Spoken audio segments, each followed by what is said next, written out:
कल अपन ने तरंगे पढ़ी थी।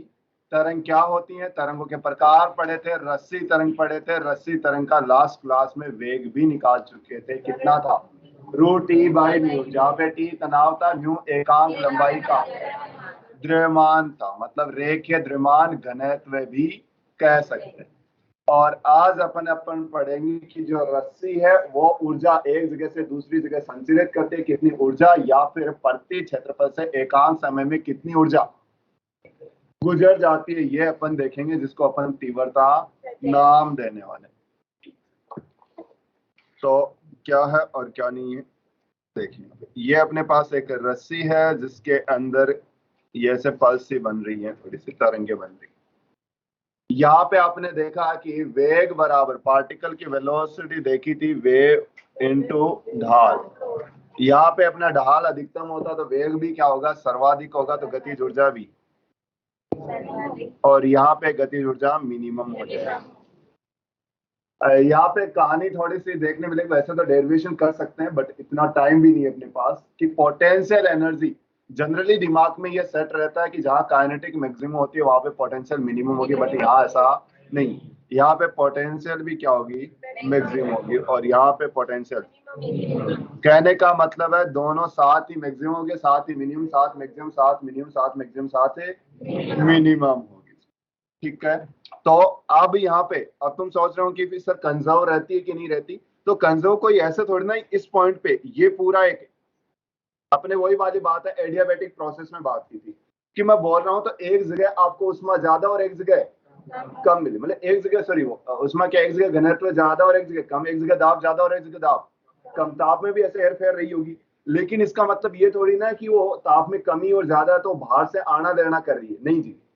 वो क्या हो रहा है कि वहीं की वहीं स्थानांतरित हो रही है, एक जगह कम और एक जगह ज्यादा। कहने का मतलब टोटल ऊर्जा इसकी भी संरक्षित है, लेकिन यहाँ वाली ऊर्जा कहाँ आ गई, यहाँ पे, तो यहाँ ऊपर ऊर्जा की, यहाँ ऊर्जा की बढ़ोतरी, यहाँ ऊर्जा की कमी, यहाँ ज्यादा। तो बस बात ये कि यहाँ पे भी ऊर्जा का संरक्षण है, लेकिन कुछ जगह ऊर्जा ज्यादा और कुछ जगह कम है। बाकी निकाय की ऊर्जा में यहाँ पे किसी टाइप की हानि नहीं हो रही। नो डाउट ऊर्जा का स्थानांतरण हो रहा है, तो इधर से ऊर्जा देते जा रहे हैं और दूसरी तरफ स्थानांतरित होती जा रही, होती जा रही, होती जा रही।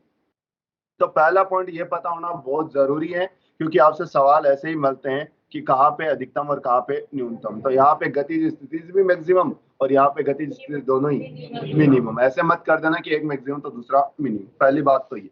अब गतिज ऊर्जा निकालना थोड़ा आसान रहेगा, तो बस वही बराबर होती है, इसलिए स्थितिज ऊर्जा भी उतनी होगी। वो कैसे निकालेंगे वो तो देखते हैं, कितने, हाफ mv²। अब मैं छोटा सा एक कणों का एक ग्रुप ले लेता हूँ कहीं पे भी, ये जैसे छोटा सा ग्रुप ले लिया, वो छोटे से ग्रुप का द्रव्यमान ले रहा हूँ मैं dm, और मान के चल रहा हूँ पार्टिकल बहुत पास पास हैं, तो लगभग लगभग सभी का वेग भी समान, ये अपन मान के चल रहे।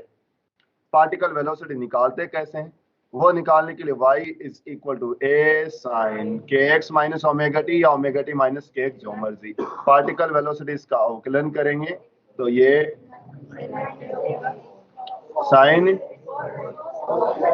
बिल्कुल, cos kx माइनस का स्क्वायर, तो आप कह दोगे कि half dm a² omega square cos square kx minus omega. ठीक है यहाँ तक। तो ऐसी स्थिति आ जाएगी अपने पास। अब यहाँ पे अपन क्या करते हैं कि इसका औसत निकाल लेते हैं। क्यों, क्योंकि आपने देखा कि ऊर्जा जगह जगह पे अलग अलग होती है, तो फिर आप पढ़ाई मतलब इसको परिभाषित करना तो औसत ही करेंगे। तो औसत निकालते हैं, तो इसका औसत cos स्क्वायर का औसत पूर्ण चक्कर में 1/2 हो गया, तो ओवरऑल 1/4 a²। इसमें कोई आपत्ति नहीं होनी भी नहीं चाहिए। फिर उसके बाद में ये तो होगी आपकी गतिज, स्थितिज भी क्या होगी इतनी, तो टोटल ऊर्जा दोनों का योग हो जाएगा 1/4 dm a²। इसमें कोई आपत्ति नहीं है। अब मेरे को तीव्रता निकालनी है, ये क्या है, औसत ऊर्जा तीव्रता निकालनी है, वो ज्यादा इंपॉर्टेंट है। और वो क्या होगी, ऊर्जा प्रति क्षेत्रफल प्रति समय। अब क्षेत्रफल के लिए आयाम पहले से सिंबल यूज कर चुके हैं, तो अपन दूसरा सिंबल एस यूज कर देते हैं। समय के लिए ठीक है, कोई दिक्कत नहीं। टोटल ऊर्जा की बात करो तो half dm a² omega square S मान लो ऐसे dt लिख दिया। अब बात आएगी द्रव्यमान की। द्रव्यमान रस्सी का लिखना तो मैं कह दूंगा कि घनत्व इंटू आयतन लिख दूंगा। आयतन को क्षेत्रफल इंटू, तो क्षेत्रफल इंटू छोटी सी लंबाई dx कर दिया। s से s गया, dx बाई dt वेग हो गया, तो तीव्रता half rho A square omega square, यहां तक आ गया। अब इसमें भी ओमेगा की जगह 2 पाई एफ रखोगे तो देखो कितना, 2 पाई एफ का स्क्वायर 4/2, तो 2 pi square rho A square F square into V. Books में आपको ये फॉर्मूला लिखा मिलेगा, हो सकता है आपके मॉड्यूल में भी सीधा ये फॉर्मूला ही दे रखा हो केवल, तो ज्यादातर बुक्स में एक ये फॉर्मूला लिखा होता है, कहाँ से आया उसकी चर्चा नहीं कर रहे होते, क्योंकि आप देख ही रहे हो थोड़ा सा प्रोसेस लंबा पड़ता है। फॉर्मूला अभी भी आपको ये नहीं, मैं कहूंगा कि ये याद करें कि इसमें थोड़ा कम याद करना पड़ेगा, बट इसको आपको 2 स्टेप या 3 स्टेप के अंदर अंदर निकालना सिखाएंगे, बार बार करोगे तब सीखेंगे। तो पहले तो देखो क्या किया मैंने कहा कि स्ट्रिंग ऊर्जा जो होती है, चाहे वो रस्सी हो चाहे ध्वनि हो, दोनों की कहानी यही है, तरंगे तो मिलती जुलती ही होती हैं, सेम सी है, दोनों ही परगामी तरंगे। प्रति क्षेत्रफल से प्रति समय जाने वाली जो ऊर्जा उसे कहेंगे अपन तीव्रता, वही आपको निकालना है। तो पहले क्या निकालो, ऊर्जा। ऊर्जा गतिज मेरे लिए आसान काम था, हाफ एम वी स्क्वायर, लेकिन पता था गतिज और स्थितिज दोनों बराबर होंगी, तो दोनों को जोड़ के टोटल निकाल लेंगे। 1/4 जुड़ के 1/2, फिर आपको उसको क्षेत्रफल से और समय से भाग देना है। द्रव्यमान किस जगह घनत्व इंटू आयतन, आयतन को आप क्षेत्रफल गुणा लंबाई लिख सकते हैं, ऐसे करते करते आगे। अब एक बार पता हो जाता है तो अब देखो कैसे निपटाएंगे इसको। अब मैं आता हूं तीव्रता। तीव्रता में आपके पास आएगी दिमाग में टोटल ऊर्जा प्रति क्षेत्रफल प्रति समय। ऊर्जा की बात कर रहे हैं, आप कहोगे सर गतिज स्थिति दोनों जुड़ेंगी, गतिज में हाफ 1/2 आता है कोस स्क्वायर, औसत लेने से 1/4, तो 1/4 सीधी सी बात होगी, गतिज जितना ही आ गया dm ए स्क्वायर। अब आप ये कैसे, वी स्क्वायर, वी में ए ओमेगा आएगा ही आएगा, ये सब जानते हो, तो ए स्क्वायर ओमेगा स्क्वायर, ठीक है। अब चलो इससे भी आपके पास क्लिक ना हो तो पिछले वाले चैप्टर जो पढ़ा करते थे उसके अंदर जाइएगा जरा, उसमें कहते थे कि टोटल ऊर्जा हाफ के, ये तो याद रहता ही है, मतलब एग्जाम के टाइम की बात कर रहा हूं, तो ये याद रहा हाफ के ए स्क्वायर। अब अपन लिख देंगे के किस गए, एम ओमेगा स्क्वायर, एम को क्या लिखूंगा, घनत्व इंटू, तो घनत्व इंटू आयतन, तो आपने कहा के इंटू ओमेगा स्क्वायर। अगले स्टेप में आ गया half rho A square omega square. अब ये 3 में, तो स्टार्टिंग में आपके पास 8-7 स्टेप आते हैं, फिर 5, फिर 4, फिर 3, फिर 2, फिर धीरे धीरे ऐसे लगने लग जाता है कि मन में सोचो कि हाँ ये आएगा ये आएगा ये आएगा, तो 4 में से ये होगा, ये नहीं होगा, बस तो इतना ही आपको सीखना है। तो क्या कि आपको टोटल ऊर्जा प्रति क्षेत्रफल प्रति समय जो होती है उससे गुजरने वाली, मतलब प्रति सेकंड प्रति क्षेत्रफल से कितनी ऊर्जा गुजर रही है, उसे ही आप नाम देते हैं तीव्रता कहते हैं। तीव्रता में टोटल ऊर्जा की बात करें तो पिछले वाले चैप्टर से उठा लेंगे, हाफ के ए स्क्वायर, के यहाँ पे एम ओमेगा स्क्वायर था, एम को घनत्व इंटू आयतन और आयतन को क्षेत्रफल इंटू लंबाई लिख सकते हैं। और करते ही करते पता चला कि half rho A square omega square into V, मतलब सबका पता रहे, रो माध्यम का घनत्व है जिसमें भी तरंग जा रही है, जैसे रस्सी से जा रही है तो रस्सी का घनत्व, और इस माध्यम से एयर वगैरह जैसे ध्वनि जाती है तो ध्वनि का घनत्व। ए उस किसका आयाम, तरंग के विस्थापन का आयाम। ध्यान रहे जो कण जो होता है वो अधिकतम अपनी माध्य स्थिति से कितना जाता है, तो ये कण का विस्थापन आयाम हो जाएगा। ओमेगा कोणीय, और ये तरंग की चाल, तरंग की चाल होती है, किसकी होती है, तरंग की चाल होती है। इतना क्लियर है। अब इसको आप बनाने के लिए कोई 2 पाई आप लिखेंगे तो बड़ी बड़ी बात यह है कि माध्यम यदि समान है तो तीव्रता माध्यम पर निर्भर नहीं करेगी, मतलब सेम ही माध्यम है तो आयाम पर निर्भर करेगी, आवृत्ति पर भी करेगी। माध्यम समान है तो चाल भी, तो एक ही माध्यम की यदि बात करें, एक ही रस्सी की बात करें तो घनत्व और वेग तो दोनों का सेम हो गया, लेकिन निर्भर करेगी किस पे, आयाम और आवृत्ति। एक क्वेश्चन देता हूं,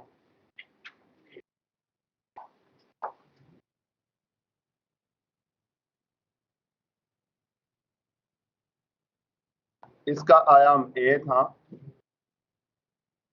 ये विस्थापन और x के बीच का ग्राफ है। इसका आयाम a/2 था। इसको तरंग 1 बोल रहा हूँ, इसको तरंग 2 बोल रहा हूँ। 1 और 2 की जो तीव्रता है उनका अनुपात। कि दो आपके पास तरंगे हैं, देखो ऐसे तो ऐसे तरंगे बनती आगे जा रही हैं, तो कौन सी कितनी प्रति सेकंड प्रति क्षेत्रफल से कौन सी ज्यादा ऊर्जा स्थानांतरित कर रही है? सीधी सीधी बात, तीव्रताओं का अनुपात।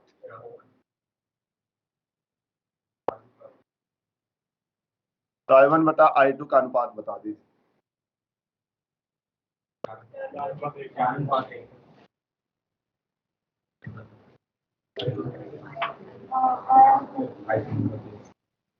क्या है? अब वो भी बता दो जो सही है।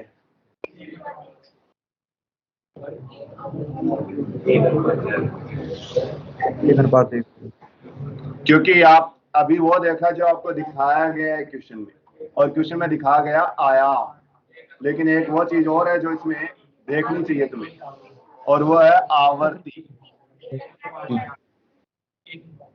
तो आप मोटे मोटे जो हमेशा याद रहनी चाहिए वो ये चीज है, ये हमेशा याद होनी जरूरी है, इसको मत भूल जाना। अब तीव्रता को आयाम के स्क्वायर के समानुपाती, ये 12 से पढ़ते आया, तुम्हें याद भी होगा क्योंकि वेव ऑप्टिक्स में ही पढ़ते हैं। वहां पे यही क्यों पढ़ते थे व्यतिकरण में?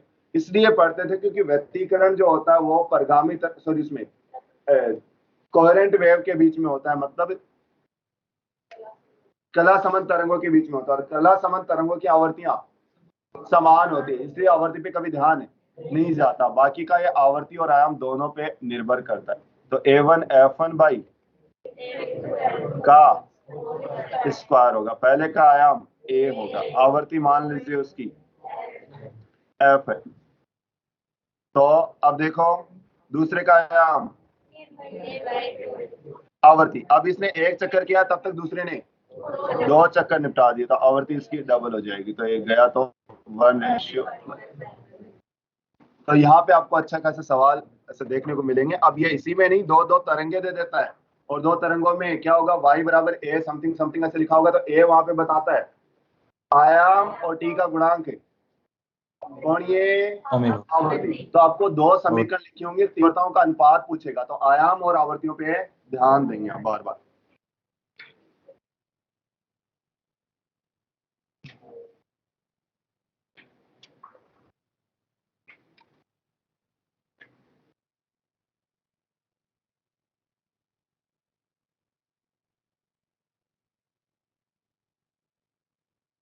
ठीक है, तो ये कहानी तो काफी लंबी चौड़ी है, पूरा पेज भर जाता है, लेकिन पूरी कहानी का निचोड़ केवल इतने से में आ जाता है। ठीक है, half rho a square omega square S into, ये पावर है सॉरी ए यहाँ पे, मतलब ये याद के लिए मैं ऐसे कहूंगा कि आप ये रख लीजिएगा। ठीक है, तो ये याद रखें। तो याद के लिए ये हो जाएगा, और half rho A square omega square V, half rho A square omega square V, omega 2 pi f होता, तो ये फॉर्मूला बन जाता, तो बुक्स में इस वजह से ये लिखा होता है। ठीक है, ये v जो है तरंग की चाल है, और ये तो आपको हमेशा याद होना ही होना चाहिए। ठीक है, सवाल था। तो पूरे पेज पे काम की चीज आपको ये मिली, लेकिन ये ऊपर वाली आ रही थी तब कॉन्फिडेंस आता कि ये कहाँ से आई, अपन खुद बना सकेंगे, और बार बार करते रहोगे तो याद भी हो जाएगी। अब आ जाती है अपनी ध्वनि तरंगे। अब तक रस्सी पे तरंगे पड़ी थी, ध्वनि तरंगों के बारे में किसी टाइप का भारी भरकम डेरिवेशन है नहीं। तो ध्वनि तरंगे अनुदैर्ध्य तरंगे होती है, इनको माध्यम की आवश्यकता होती है, इनका ध्रुवण नहीं होता है। ठीक है, ध्वनि की जो चाल है वो कितनी होती है, √E/ρ होती है। याद ही करना है, √E/E यहाँ पे प्रत्यास्था गुणांक होता है, जो सॉलिड वाले चैप्टर में पढ़ते हैं अपन, प्रतिबल बट्टा विकृति, और रो जो होता है वो माध्यम का घनत्व होता है, जिस भी माध्यम में जा रही है, लोहे में जा रही है लोहे का घनत्व है, चांदी में जा रही है चांदी का, हवा में जा रही है हवा में, और पानी का तो पानी का घनत्व। अब अपन बात करेंगे तो ये सॉलिड के लिए सबसे ज्यादा, लिक्विड के सबसे कम होता है, और गैस के लिए सबसे कम होता है। तो अपन ऐसे कहेंगे सबसे ज्यादा चाल जो होगी वो ठोस में होगी, फिर थोड़ी सी लिक्विड में, और देन गैस में। अब कई बार लगता है सर घनत्व का भी रोल है, लेकिन घनत्व से ज्यादा यहाँ पे प्रभावी है कौन है, प्रत्यास्था गुणांक। तो फाइनल रिजल्ट प्रत्यास्था गुणांक के हिसाब से ही होंगे। बचपन में आपने ऐसे पढ़ा होगा बुक्स वगैरह में कि वो एक पटरी होती है, कान लगा के बैठे होते हैं, एक तरफ हथौड़ा मारा जाता है, आपको 2 ध्वनियां सुनाई देती है। एक ध्वनि होती थी जो पटरी के अंदर लोहे में से आती थी, और दूसरी ध्वनि हवा में से, तो लोहे वाली पहले पहुंच जाती थी, हवा वाली बाद में, इस वजह से आपको दो ध्वनि सुनाई देगी। ठीक है, तो वो यही कारण होता था, क्योंकि दो अलग अलग माध्यम मिलते थे। यदि बात करें ठोसों में तो प्रत्यास्थता गुणांक y आ जाएगा, लिक्विड में बात करें तो b आ जाएगा, और यदि गैस की बात करें तो b।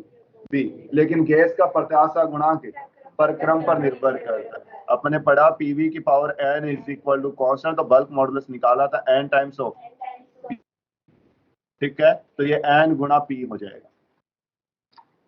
तो ये तो आपका क्लियर है कि ध्वनि की चाल रूट ई बाई रो होगी। ई यहाँ पे प्रत्यास्थता गुणांक है, यंग प्रत्यास्थता गुणांक हो सकता है, बल्क हो सकता है, और दृढ़ प्रत्यास्थता गुणांक भी हो सकता है।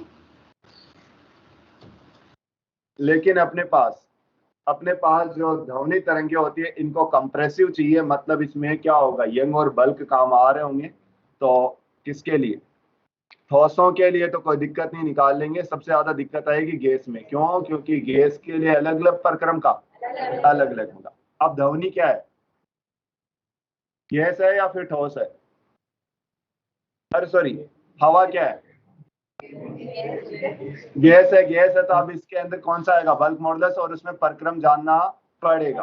तो पहले न्यूटन आता है, न्यूटन अपनी थ्योरी देता है कि जो हवा के अंदर ध्वनि एक जगह से दूसरी जगह स्थानांतरित होती है, वो समतापीय प्रक्रम से स्थानांतरित होती है। तो समतापीय से हुई तो पी वी की पावर 1 बराबर कांस्टेंट, तो बल्क मॉडुलस क्या आ जाएगा, पी। और जैसे ही मैंने रखा, वैल्यू चेक करी, तो ये लगभग 280 आया। इसका मतलब न्यूटन की थ्योरी तो सही तो नहीं थी, क्योंकि प्रैक्टिकल वैल्यू जो होती है लगभग 330, 332, 335, 340 इस टाइप की स्पीड होती है, जबकि ये तो बहुत कम रहेगी। फिर 140 साल बाद में लाप्लास आता है, और वो उसमें कुछ संशोधन करता है।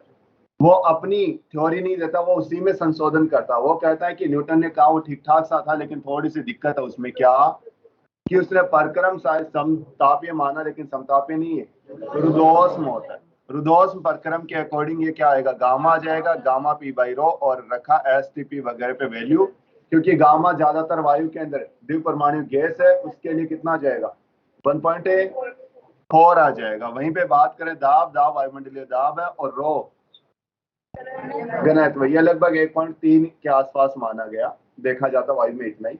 तो इससे पता चला कि ये चाल जो आ रही थी वो कितनी आ रही थी, 331.5 ये लाप्लास ने बताया। बाकी का ये और भी चीजों पे निर्भर करती है, ताप कितना है, घनत्व वगैरह चीजों का भी फर्क पड़ेगा।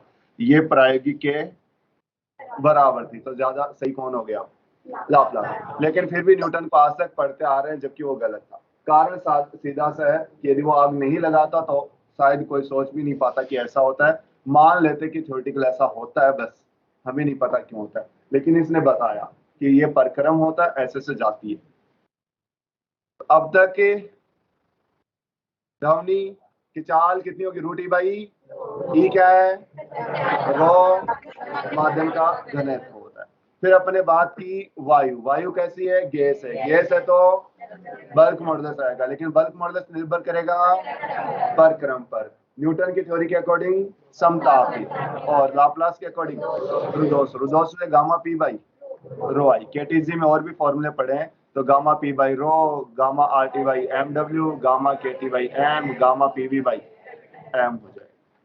ठीक है, तो बस आपको ये याद होने चाहिए, इसी से सवाल आएंगे। समझो कि ध्वनि तरंगों का काम यहाँ पे खत्म सा हो रहा है।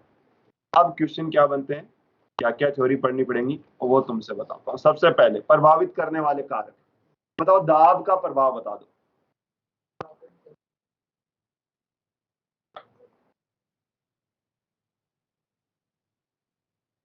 दाब का प्रभाव बता दीजिएगा। तो वैसे तो आपको समीकरण में दाब दिख रहा है जी, दाब बढ़ाने से ध्वनि की चाल बढ़नी चाहिए, लेकिन ऐसा नहीं हो रहा, क्योंकि आपने दाब के साथ साथ घनत्व पे ध्यान नहीं दे रहे, और वो भी निर्भर करता है किस पे, दाब पर। अब हुआ क्या, पीवी बराबर म्यू आर टी के अकॉर्डिंग आप कहते हो ताप नियत है, ताप नियत है तो पी व्यतक्रमानुपाती, यदि पी को बढ़ाओगे तो वी कम होगा, घनत्व बढ़ेगा। एकदम व्यतक्रमानुपाती है, इसका मतलब है जितना दाब को बढ़ाओगे उतना ही आयतन कम होगा, उतना ही घनत्व है। सिंपल सी बात है, जितना दाब बढ़ेगा उतना ही, तो ओवरऑल कोई परिवर्तन नहीं आया। इसका मतलब है ध्वनि की चाल दाब पे निर्भर नहीं करते। कब? समान ताप। ताप क्या कहेंगे? यदि तापमान नियत रखा जाए तो, वातावरण का टेम्परेचर में चेंज न आए तो ध्वनि की चाल, दाब चाहे बढ़ाओ चाहे घटाओ कोई फर्क नहीं पड़ता।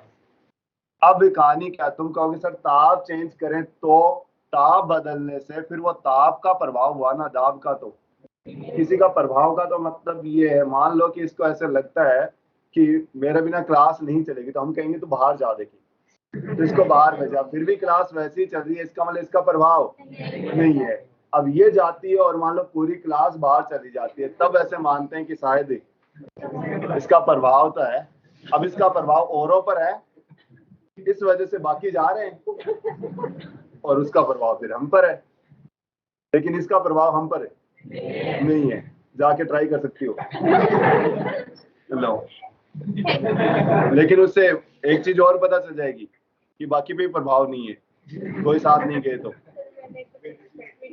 है, फिर भी अच्छा चेक तो कर लो, क्या पता एक दो पीछे चले जाए, ऐसे पता चलेगा ना कि अपनी भी चलती है क्लास में, फिर भी चलानी नहीं है, फिर ठीक है। चलो ये तो ऐसे ही बात थी, एग्जाम्पल था, चलिए बैठी मिली मुझे, सोच तो रही होगी ये, लेकिन सोचने दो।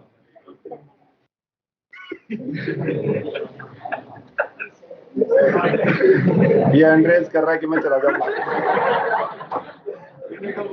है, ऐसे गुट गुट तो इतना हंस रहा था, ऐसा नहीं है। बढ़िया, अब तुम ढूंढ रहे होंगे कौन है वो।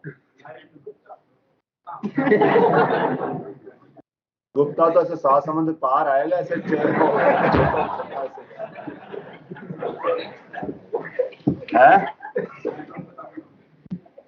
छोड़िएगा ये तो कहने का मतलब है कि दाब की वजह से चेंज नहीं हो रहा, वो ताप की वजह से चेंज हो रहा है। दाब की औकात नहीं है कि वो ध्वनि को चेंज कर दे।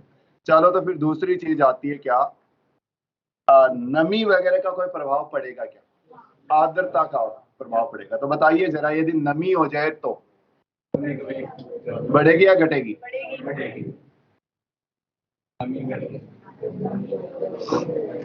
देखो क्वेश्चन का जवाब यदि टिक के लगाना है ना, आपको सोचना है, याद रखना है ऐसे पेपर के हिसाब से, तो वो तो सिंपल सा है। ऐसे सोचो कि वायु में नमी आ गई तो वो किसकी तरफ जा रहा है? लिक्विड की तरफ जा रहा है, जल की तरफ जा रहा है, और लिक्विड में चाल वैसे ही, इसका मतलब चाल बढ़ जाएगी। लेकिन ये कोई सही तरीका नहीं था, नमी आने की वजह से लिक्विड नहीं बन जाता, अभी भी वो गैस ही है। तो फिर कहानी क्या है?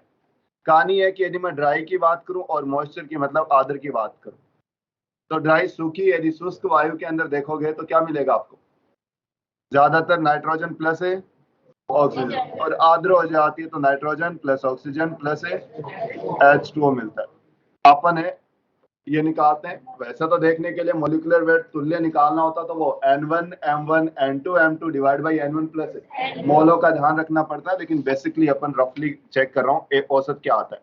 औसत इसका 28 आता है, दूसरे का 30 आता है, डिवाइड बाई 2 कर दीजिएगा, कितना? अच्छा 32 होता है क्या? 28 प्लस 32 बाई 2 किया, कितना आ रहा है? 30 आ रहा है। चलिए यहाँ पे मोलिकुलर वेट चेक करते हैं। नाइट्रोजन का 28 है, ऑक्सीजन का 32 है, और इसका 18 है, डिवाइड बाई 3 करेंगे तो कितना आ रहा है? 26 आ रहा है। इसका मतलब आर्द्र के अंदर कम हो गया, मोलिकुलर वेट कम हो गया तो वे क्या होगा? बढ़ जाएगा। इसका मतलब साफ है कि आर्द्रता बढ़ने से, मॉइस्चर यदि होता है तो उस वजह से चाल बढ़ जाती है।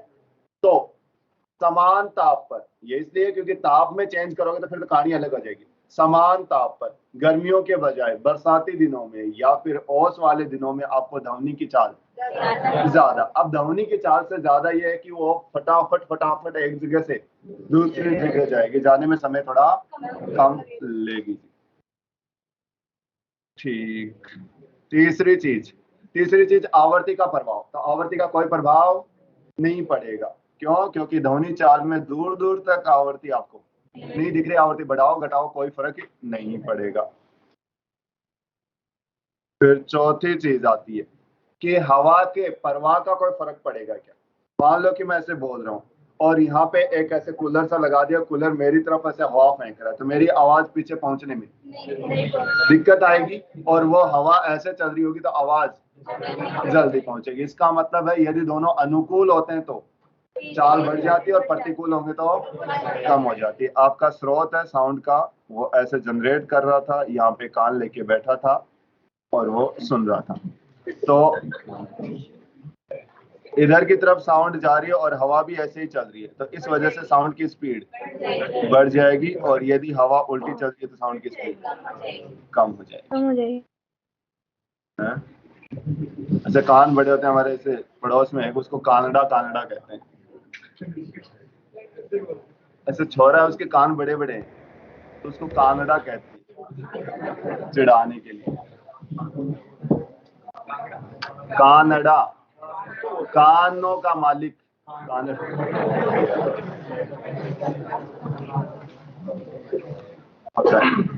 बड़ा भी हो गया अब तो फिर भी चिढ़ाते हैं बेचारे, मतलब ऐसे चुगली के तौर पे तो आज भी उसको कानडा ही कहते हैं। नहीं कहते कैसे? हाँ, अब तीसरी चीज है वो सबसे ज्यादा प्रभावी और सबसे ज्यादा इंपॉर्टेंट है सवालों के हिसाब से, वो है ताप का प्रभाव। देखने वाली बात तो सीधी सीधी, ताप रूट टी के समानुपाती होता है। तुम कहोगे सर बाकी पे ध्यान दोगे कि नहीं दोगे, तो तापमान बढ़ाने से इन चीजों में तो फर्क बढ़ नहीं रहा, तो ये अकेले की निर्भरता रूट टी के समानुपाती। तो सवाल आप समझ गए होंगे, आपको यहाँ पे मिलेंगे।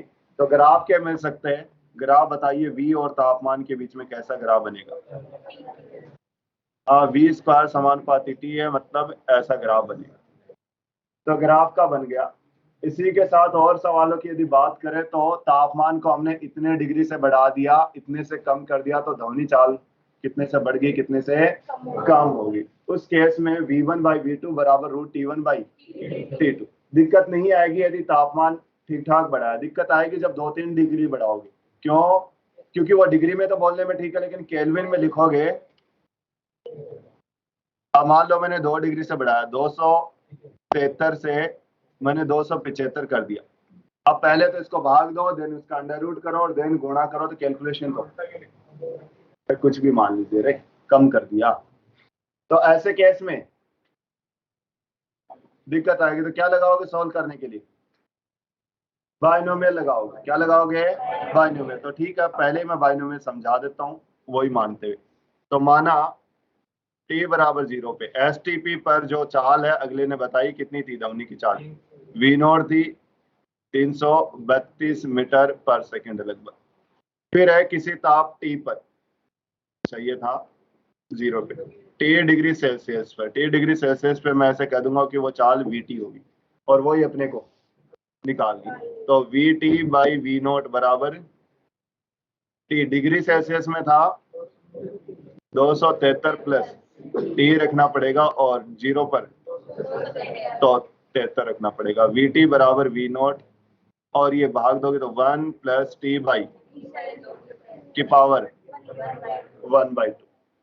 ठीक है, अब T छोटा सा होगा तो आप कहेंगे कि घात गुणा में आ जाएगी, और इसको लिख सकते हैं V0 1 प्लस T बाई 546। ठीक है ना, 227। ठीक है, फिर अपन आगे और गुणा भाग करे तो इसको V0 किया और इसको V0 T बाई 546। इसकी वैल्यू 232 रखी, तो आप कह दोगे कि सर ये V0 और ये 0.61 T, ये कैलकुलेटेड ही है, कोई ऐसा नहीं कि मैंने फास्ट भाग दे के बता दिया। तो VT बराबर V0 0.61 इंटू T होगा। मतलब ये एक काम की चीज है जो आपसे सवालों में पूछी जाती है। तो मैं ऐसे कह दूं यदि तापमान को 1 डिग्री से बढ़ा दिया जाए तो आप क्या कहोगे ध्वनि चाल के बारे में?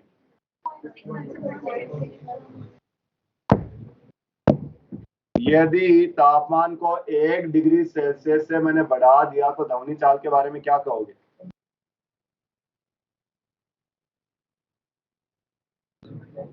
कितनी गुना हो जाएगी? तो यहाँ पे दिक्कत यही करते हैं, यदि क्वेश्चन में गड़बड़ करते हैं तो वो 0.61 गुणा कर देते हैं, लेकिन ऐसा नहीं होगा। क्या होगा? 0.61 से बढ़ जाएगी या 0.61 से कम हो जाएगी, इस टाइप के टर्म चलेंगे। क्यों? क्योंकि वी नोट में प्लस हो रहा है ना कि गुणा भाग हो रहा है। तो एक दिक्कत करते हैं कि गुणा कर देते हो सीधी कि सर 1 डिग्री सेल्सियस से बढ़ाओगे तो 0.61 टाइम्स हो जाएगी, ना जी 0.61 मीटर पर सेकंड से बढ़ जाएगी। यदि पहले 332 आपने मानी है तो उसमें 0.7 जोड़ दीजिएगा, तो 332 से 0.61 मीटर है। देखने वाली बात यह थी कि टेम्परेचर का ऐसा भी नहीं है कि कोई बहुत भयंकर परिवर्तन आता है। तुम ऐसे सोच रहे हो कि सर 2 डिग्री से 3 डिग्री से, तो 2-3 डिग्री से कुछ नहीं, इक्का दुक्का 330 के आसपास है, तो इक्का दुक्का बढ़ने से भी वह 330 की जगह 340 भी रख रहे हो तो बहुत बड़ा फर्क तो नहीं है, क्योंकि पहले से स्पीड कितनी थी? 330 है। ठीक है, 330 में 10 बड़ा नहीं है, लेकिन हाँ 100 बढ़ रही है, 200 बढ़ रही है तो परिवर्तन आएगा। और ये आपको भी दिख रहा है कि इतना बड़ा तापमान तो वृद्धि नहीं होगी, तो इतनी बड़ी तापमान वृद्धि नहीं होगी। मान लो 10 से बढ़ाया तो बताओ कितने से बढ़ गई? 6 से। तो 10-10 डिग्री से बढ़ रही है तो भी 6 मीटर पर सेकंड से बढ़ी है। इसका मतलब ये फॉर्मूला आप हमेशा काम ले सकते। मैं ये नहीं कह रहा कि एकदम सही है, एकदम सही नहीं है, क्योंकि कहाँ काम में लिया? इसमें बाइनोमियल काम में लिया, ये मानते हुए कि तापमान बहुत कम है। लेकिन मैं ऐसे कह रहा हूँ 10 बढ़ा के देखोगे तो भी बड़ा परिवर्तन तो नहीं है, इसलिए फॉर्मूला ऑलमोस्ट आपके काम में आता रहता है। इसीलिए सभी बुक्स वगैरह में ये फॉर्मूला मिलता है, कहीं पे भी शॉर्ट नोट्स देखो, चाहे आप मॉड्यूल देख रहे हो। अब बताओ तो ध्वनि चाल क्या होगी वायु में? Root A gamma P by और रो हो जाएगा। आ जाओ तो फटाफट, ध्वनि चाल क्या होती है, कैसे से निकालेंगे, न्यूटन का क्या सिद्धांत था, लाप्लास का करेक्शन क्या था, दाब का क्या प्रभाव, आर्द्रता का प्रभाव, फिर उसके बाद में ताप का प्रभाव। यदि ताप में परिवर्तन किया जाए तो 30 डिग्री सेल्सियस से बढ़ा दिया जाए तो अपन कहेंगे 0.61 से 0.61 इंटू टी से बढ़ जाएगी। हवा का प्रभाव उसके अनुकूल हो तो बढ़ जाएगी, प्रतिकूल हो तो कम हो जाएगी, और आवर्ती का कोई प्रभाव नहीं पड़ेगा। नहीं। ये अपने पास मोटी मोटी क्या थी? ध्वनि तरंग और उसकी चाल थी। अब अपने स्टार्टिंग में पढ़ा था कि ध्वनि तरंगे अनुदैर्ध्य तरंगे कैसे है? संपीड़न विरलन, संपीड़न विरलन, संपीड़न विरलन में चलती है। इसका मतलब आपको किस में परिवर्तन देखने को मिलेगी? दाब एंड घनत्व। तो अपन देखते हैं कि दाब और घनत्व में कैसे वो फंक्शन बनेगा उस तरंग का।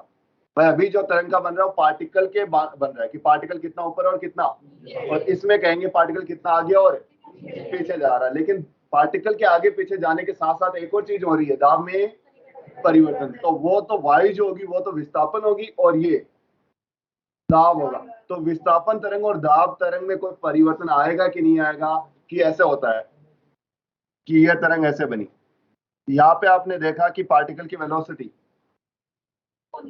कम थी, ठीक है, तो अपन ऐसे कहेंगे कि दाब में क्या हुआ कि भाई पार्टिकल की ऊर्जा के बारे में बात करें तो यहाँ पे कम था, लेकिन दाब में क्या हुआ? दाब यहाँ पे कम हुआ या दाब ज्यादा हुआ, ये देखना पड़ेगा ना।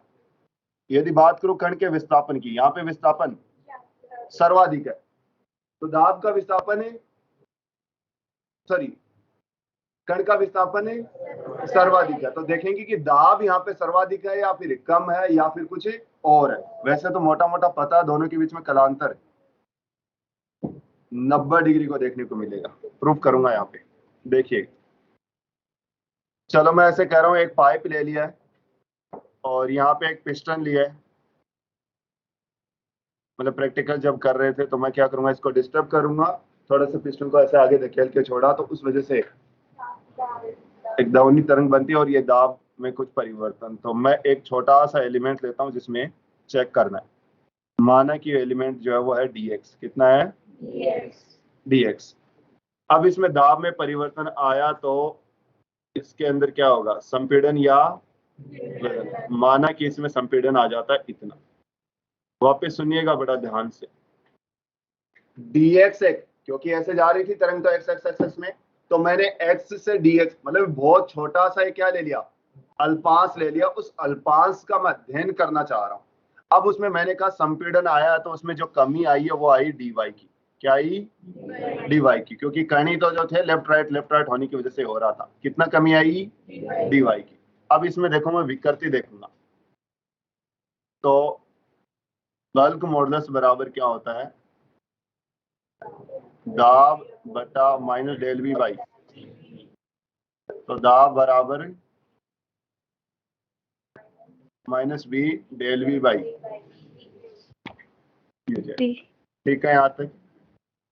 चलिए अब इसमें अपने को देखना है, तो ये बी डेल वी, आयतन में परिवर्तन, इसका क्षेत्रफल मान लीजिए एस है, ये वाला क्षेत्रफल, तो ये आयतन में परिवर्तन इतना है, ये परिवर्तन बताओ कितना है, एस इंटू डी वाई, और पूरा आयतन ये वाला था, ये बताओ कितना था, S into D x, S से एस, तो दाब क्या आ गया आपका मोटा, बी डी वाई बाई, अब आपको क्या निकालना है, D Y by D X, Y बराबर A sine K X minus ए,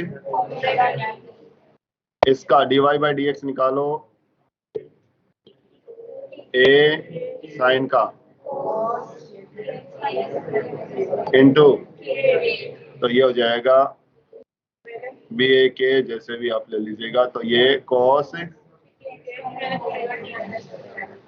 ये क्या आ गया, अब मैंने दाब में परिवर्तन, अब बुक्स में आपको दाब भी लिखा आता है, वो भी अपनी जगह ठीक ठाक कर रहे हैं वो, तो अब मैं दाब में परिवर्तन ज्यादा सही है, क्यों, क्योंकि ऐसी बात नहीं है कि पहले दाब नहीं था भाई, कोस की वैल्यू 0 होते ही दाब क्या हो जाएगा, 0, लेकिन क्या ऐसा है कि मैं ध्वनि ऐसे भेज रहा हूँ, यहाँ पे दाब 0 हो गया, दाब तो है किसका, वायुमंडल का। अब ध्वनि की वजह से मैं जैसे ही बोला उस वजह से क्या आया, विक्षोभ आया, इस वजह से दाब में कहीं वृद्धि और होगी, कहीं जो एक्चुअल है उससे भी दाब में कमी वृद्धि, मेरे बोलने से दाब में परिवर्तन आया है, लेकिन इसका मतलब ये नहीं कि दाब शून्य हो गया, तो अपन कहेंगे कि दाब में परिवर्तन ज्यादा सही रहेगा, कि दाब में परिवर्तन कैसे कैसे देखने को मिलता है, मतलब दाब जो था उसमें कितनी वृद्धि कर दी और कितनी, वो मुझे देखनी है। तो इससे तो पता चल रहा है, ये भी क्या बता रही है अपने आप में, एक तरंग बता रही है कि नहीं, कौन सी तरंग, परगामी तरंग, किसको बता रही है, यदि ये फलन, ये किसको बताता है, आयाम को, और ये आवर्ती फलन है, तो ये हो गया आयाम। इसका मतलब अधिकतम से अधिकतम दाब में परिवर्तन कितना देखने को मिलेगा, बी ए के, बी माध्यम का बल्क मॉडुलस है, आयतन 50 का गुणांक है, ए कण का आयाम है, के कोणीय तरंग संख्या या फिर संचरण में, तो अपन देखेंगे कि जो दाबांतर में कितना परिवर्तन आएगा, ये माध्यम के आयतन 50 का गुणांक, कण के आयाम और संचरण नियतांक पर निर्भर करेगा।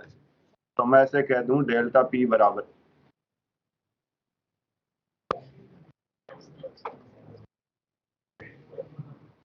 ये तो हुआ दाब में परिवर्तन, और ये क्या था, तरंग का विस्थापन, दोनों में कलांतर देखो जरा कितना है, एक साइन और एक कॉस है, इसका मतलब ये हुआ जहां कण का आयाम अधिकतम होगा वहां पे दाब न्यूनतम होगा। तो आपने जो ग्राफ बनाया था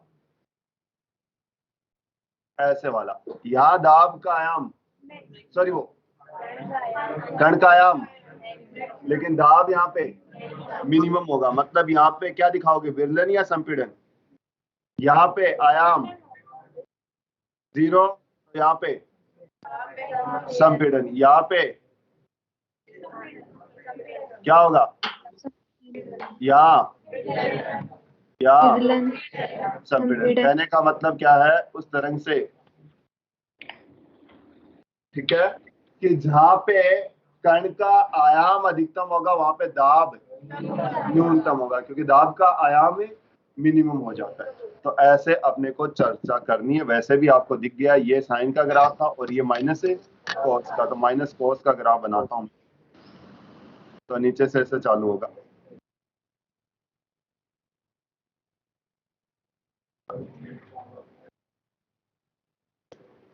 ये ऐसे चालू हुआ, सही हो गया कि ये ऐसे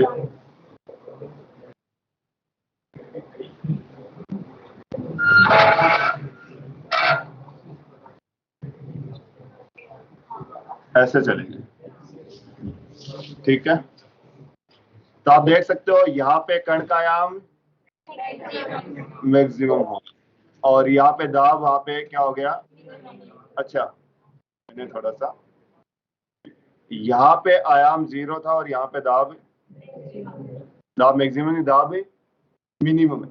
आयाम देखो कहाँ से चालू हुआ, आयाम कहाँ से चालू हुआ, 0 से, और 0 से यहाँ पे कहाँ पहुंच गया, मैक्सिमम, और ये मिनिमम से 0 पहुंचा, फिर ये क्या हुआ, मैक्सिमम से वापस 0 आ गया, और ये 0 से अब मैक्सिमम पहुंचा, ये 0 से अब मिनिमम आ गया, ये मैक्सिमम से 0। तो देख रहे हो कि एक जना एक दूसरे से पीछे चल रहा है भाई। आयाम जो है वो 0 से, सॉरी वो कण की बात करूं तो 0 से कहां पहुंच गया, लेकिन ये अभी केवल कहां पहुंचा है, 0 पे। ओनली वर्ड इतना यूज करें, ये कहां पहुंच गया मैक्सिमम, जबकि अभी ये वापस 0 पे पहुंच गई, अभी ये मिनिमम पे पहुंच गई, अभी 0 पे। तो एक जना उससे क्या रह रहा है, पीछे रह रहा है, मतलब वो चरम से अपनी, सॉरी माध्य से अपनी चरम पे चला गया, जबकि अभी भी कहां फंसा पड़ा वो, माध्य पे। फिर वो चरम से वापस माध्य आ गया और वो कहां फंसा पड़ा है, चरम पे। तो दोनों के बीच में कलांतर π/2 का आता है।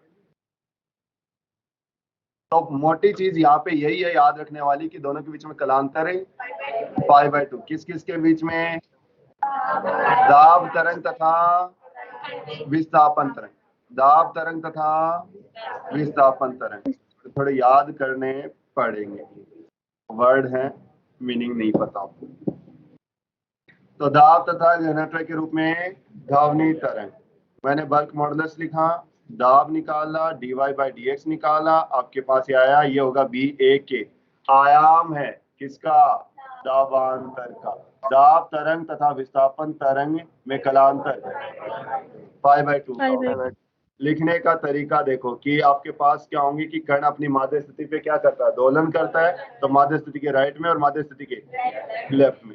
तो देखो ये लेफ्ट राइट में भाग गए, ये वाले लेफ्ट में, तो यहाँ कणों की संख्या बढ़ गई। तो यहाँ पे क्या आ गया, कंप्रेशन आ गया, संपीड़न आ गया। यहाँ पे कण दूर चले गए तो यहाँ पे कमी या विरलन, संपीड़न विरलन, संपीड़न विरलन, ठीक है। तो थोड़ी सी कॉम्प्लेक्स सी हेडिंग यहाँ पे यही आती है। इसमें यदि कोई सवाल पूछा जाता सबसे ज्यादा तो एक ही चीज का पूछा जाता कि दोनों में कलांतर, और वो आपको पता भी होनी चाहिए, उसको और जगह भी आप काम में ले सकते हो। बाकी का आयाम में आया भी क्या, BA यही आया, बस वो साइन का, तो ये फलन कॉस का या फिर माइनस कॉस का, दोनों में कलांतर। अब तुम सोच रहे हो सर माइनस का आया, यहाँ पे प्लस का कब आएगा, प्लस का तब आ जाता जब ये क्या होता, ओमेगा टी माइनस kx होता। फर्क कुछ नहीं पड़ रहा, एक ही बात। अब आपको तीव्रता, जैसे उसकी तीव्रता निकाली थी, दाब के रूप में भी तीव्रता निकालूंगा। पहले फॉर्मूला बताओ, हाफ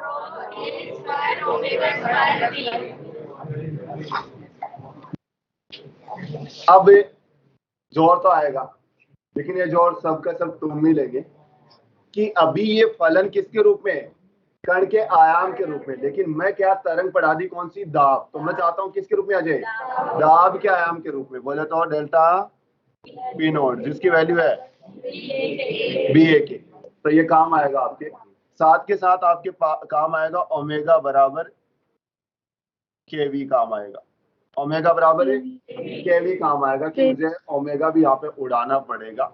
और A काम आएगा कि V बराबर √B/ρ काम आएगा, बल्क मॉडुलस बाई रो।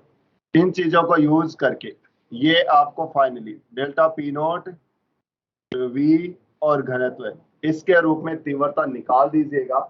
अब तुम कहोगे सब कुछ बता रहे हो, बता कुछ नहीं रहा, फिर रखना है, क्योंकि ऑप्शन में भी आपको ऐसा ही मिलेगा कि 4 ऑप्शन पूछेगा कि तीव्रता कौन सी है। तो खुद करें, उड़ाएं, इसमें आयाम उड़ाएं और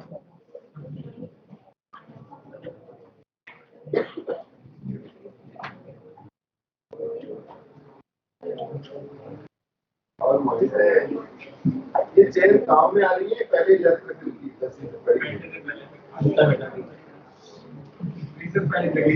सहारा लेके बैठता हूँ, कुछ नहीं है।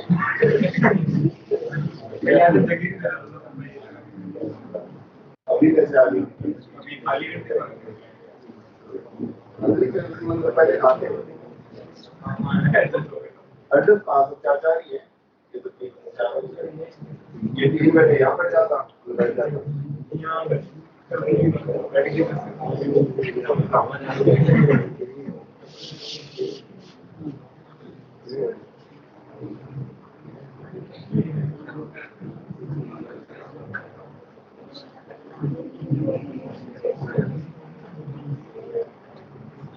बल्क मॉडल्स नहीं है ना आंसर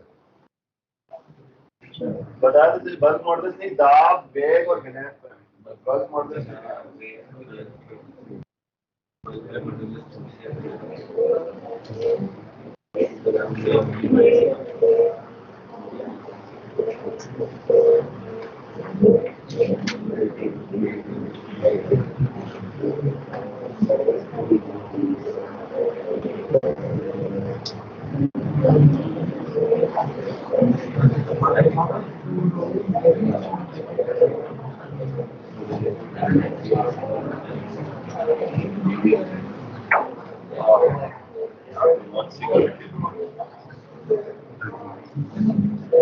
देखे तो देखे दिन विश्वास कर देंगे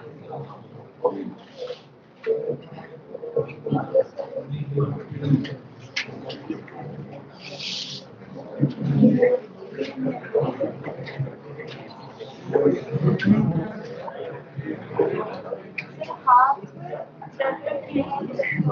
ये तेरा के कैसे रह गया ओमेगा गायब होकर के रह गया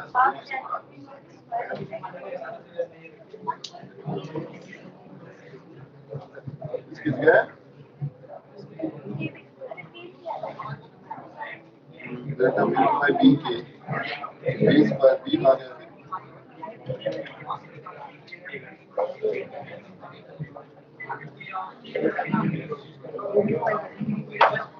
को तो दिक्कत यही तो है आपको बी तो रखना है बल्क मॉडल्स को गायब करना और रोवी स्क्वायर रोवी स्क्वायर ना रोवी का 4 की इसका स्क्वायर का पहले से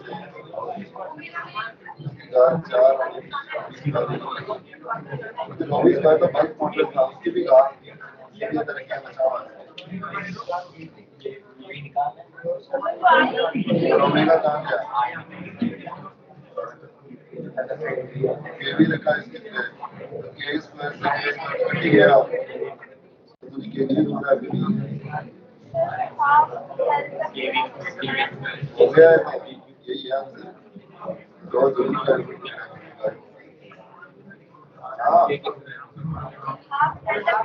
आया कुछ क्या आई delta P not square by 2 rho V तो आओ किया तो आपको वापस समझ में आएगा नहीं किया तो समझ में आएगा अब आयाम की जगह देखो डेल्टा पी नॉट बराबर क्या था बी ए के तो ए बराबर बी के हो जाएगा तो delta P not square by B square K square omega की जगह आप लिखना चाहोगे के स्क्वायर वी स्क्वायर और इनटू वी ठीक है के स्क्वायर से के स्क्वायर गया लेकिन आपको बल्क मॉडुलस भी नहीं रखना है बल्क मॉडुलस यहां से उठाएंगे बी बराबर रो वी स्क्वायर तो एक कहानी और आएगी फिर से delta P not square V cube और नीचे रो स्क्वायर वी की पावर 4 एक रो से रो गया 3 रो ये गया तो delta P not square by यही दाब की फॉर्म में तीव्रता है दाब की फॉर्म में क्या है तीव्रता चलो वातावरण में आप दाब मिनिमम से मिनिमम कितना घटा सकते हो भाई अभी पी नॉट है वातावरणीय दाब कितना 1 atm है कितना घटा सकते हो उसको घटाए कितना कर सकते हो 0 कर सकते हो माइनस में तो दाब है जाएगा नहीं तो आपने मिनिमम से मिनिमम 0 कर दिया इसका मतलब डेल्टा पी नॉट कितना 1 atm भाई डेल्टा पी नोट तो परिवर्तन ही तो है, तो आप कह रहे हो घटा के उसको क्या कर दिया 1 एटीएम, तो डेल्टा पी नोट जब मैं मैक्सिमम चाहिए तब की बात कर रहा हूँ। रॉ कितना होता है वातावरण में 1.3 होता है, वेग लगभग 330 या 332 मीटर पर सेकेंड। यदि इनको रखते हो तो आपको तीव्रता देखने को मिलेगी लगभग 10 की पावर 7 वोल्ट पर।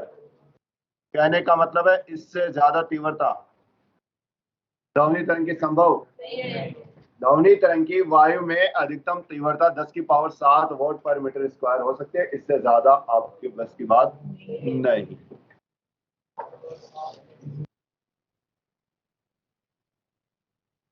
और यहाँ पे अपने पास ध्वनि तरंग के न्यूमेरिकल पार्ट खत्म हो जाता है।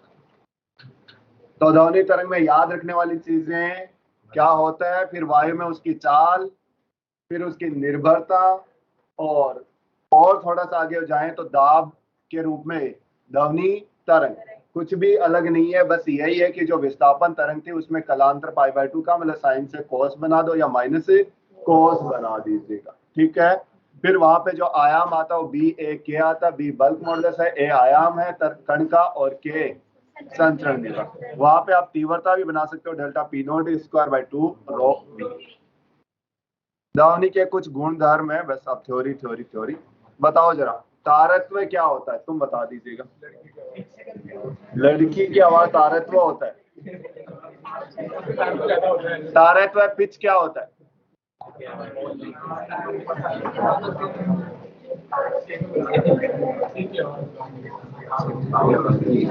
हाँ जी, तारत्व होता क्या है? High frequency. तो ठीक है, यह चीज ऐसी सी है जैसे आप इसके गुणधर्म बता रहे हो, उसी से परिभाषित भी उसी से होती है, ठीक है। तो बात क्या है कि आप कानों में ध्वनि सुनते हैं, उसको कैसे कैसे गुणों के हिसाब से, कभी कहते हैं इसका तारत्व कम है, तारत्व ज्यादा है, जोर से बोल रहा है, धीमे बोल रहा है, फिर ये कानों में चुभ रही है, अच्छी लग रही है, आवाज साफ नहीं आ रही, आवाज साफ आ रही, इस टाइप के जो टर्म यूज करते हैं, ये फिजिक्स के हिसाब से कुछ इनको टर्मिनोलॉजी दे दी गई कि भाई अब आगे से आप ऐसे नहीं कहोगे। ये कैसे होता है कि लाइट आ गई लाइट चली गई, जबकि गलत बात है। भाई लाइट आ गई लाइट चली गई, लाइट तो क्या है? यहाँ दिक्कत है, लाइट बिजली नहीं है, लाइट बिजली नहीं है, बिजली इलेक्ट्रिसिटी है। बिजली क्या है? लाइट क्या है? फिर प्रकाश है, रोशनी। तो अब लाइट होता क्या है कि भाई बिजली आ गई, इस वजह से आपकी ये ट्यूबलाइट वगैरह जल जाती है, इस वजह से यहाँ पे प्रकाश आ जाता, रोशनी आ जाती है, तुम कहते हो लाइट आ गई, जबकि आई क्या थी? बिजली। आगे से ऐसे कहोगी कि मम्मी बिजली आ गई, ठीक है। और पापा को भी कहना पापा बिजली चली गई, बशर्ते अड़ोस पड़ोस में बिजली ना हो, वरना पापा बुरा मान जाएंगे। अच्छा बिजली चली गई मेरे से पहले ही।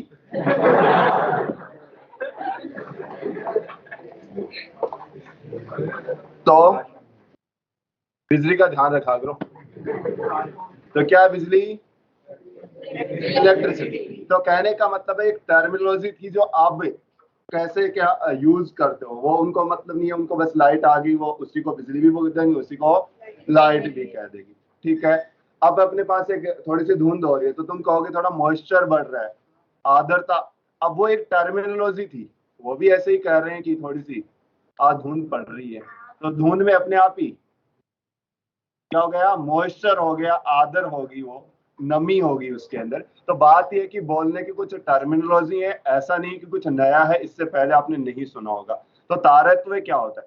यदि ये आवृत्ति पर निर्भर करती है, और आवृत्ति की वजह से अपनी कानों में एक सेंसेशन होता है, संवेदनशीलता होती है, जिससे कहते हैं कि आवाज बड़ी तीखी है और आवाज एकदम फ्लैट है, समतल है, डल आवाज है, ठीक है, चपटी आवाज। तो ये आवृत्ति के कारण मानव कान में संवेदन है, ठीक है। तारत्व के आधार पर बताया जाता है कि ध्वनि श्रील है या फिर फ्लैट है, तीक्ष्ण है, तीखापन है या फिर फ्लैट। तो तीखापन का मतलब थोड़ा अब यहाँ पे पता चलेगा। यदि आवृत्ति कम है मतलब उतार चढ़ाव ऐसे धीमे चल रहे हैं, इसका मतलब आवाज क्या? फ्लैट है, एकदम समतल सी चल रही है, कोई बहुत ज्यादा वेरिएशन नहीं आ रहे तो उसको कहेंगे डल या समतल ध्वनि कह देंगे। लेकिन आवृत्ति यदि अधिक है तो अपन कहेंगे तारत्व उच्च है, तीक्ष्ण है वो आवाज। ठीक है, तो तीक्ष्णता देखने को मिलती है। यदि बात करें तारत्व क्रम की, मच्छर की सबसे ज्यादा होती है, लड़की का तारत्व थोड़ा कम होता है। लड़के का और भी बुरा होता है, भैंस का तो और भी बुरा, शेर की तो कहानी छोड़ दी। तो मतलब तुम ऐसे एक्सपेक्ट करते हो कि आपको शेर कई बार ऐसे कहेगा तो आया नहीं जल्दी से, कहां चला गया था, किसके पास रह के आया, आज लिपस्टिक कहां से लगी है। तो ऐसे लगता है कि कभी शेर ऐसे इतनी स्पीड से बोल पाएगा? नहीं बोल पाएगा, क्योंकि बेचारे की आवाज का तारत्व कम है। तुम भी नहीं बोल सकते, ये बोल सकती है। अब 5 बात बोलते हो तब तक ये 50 चिपका चुकी है।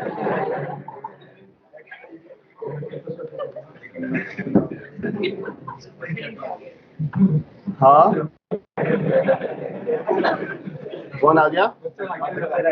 मच्छर आ गया। हाँ, तो लड़कियों को थोड़ा ऐसे अपने आप पे ऐसे घमंड है कि हम ऐसे कर लेते हैं, तुमसे तेज मच्छर है। ठीक है, तो इतना खुश मत होइएगा, वो तुम्हें टक्कर दे रहा है।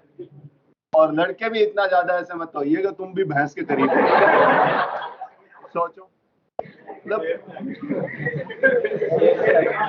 भैंस, हाँ, शेर से कंपेयर मत करना। नहीं होगा सकता ना अपन से, भाई शेर बहुत दूर है। पहले भैंस बनो और वो बन जाओ तो बता दो।